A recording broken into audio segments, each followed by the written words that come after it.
গল্পটা একজন সফল ব্যবসায়ী দীর্ঘদিন ব্যবসা করে সফল হওয়ার পরে তার পরিবারের সন্তান স্ত্রী সবাই ছিল।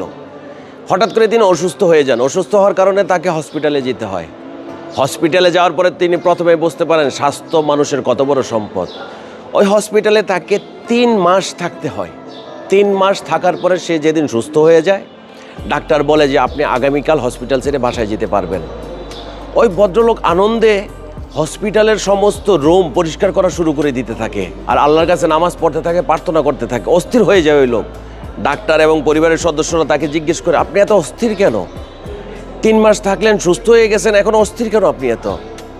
ওই লোক বলতেছে, যা তোমরা হয়তো ভাবতে পারো এটা একটা হসপিটালের সামান্য একটা রুম, আজকে আমি চলে যাব, কালকে নতুন একটা রোগী আসবে, কিন্তু আমার জীবনে এই রুম অনেক অনেক গুরুত্বপূর্ণ। জীবনে আমি কত জায়গায় গিয়েছি, কত মানুষের সাথে মিশেছি, কোনো জায়গায় আমার জীবনে এত বড় প্রভাব রাখে নাই যে এই রুমটা আমার জীবনে প্রভাব রেখেছে। গত 3 মাসে এই রুমে থেকে থেকে আমি বুঝতে পেরেছি কে আমার আপন, কে আমার পর এবং কতটুকু অসহায় আমি। এই রুম তো হসপিটালের রুম সবার জন্য, বাট আমার জন্য আমার পথ প্রদর্শক। এই রুম চোখের পর্দা খুলে দিয়েছে আমার। ধন্যবাদ সবাইকে।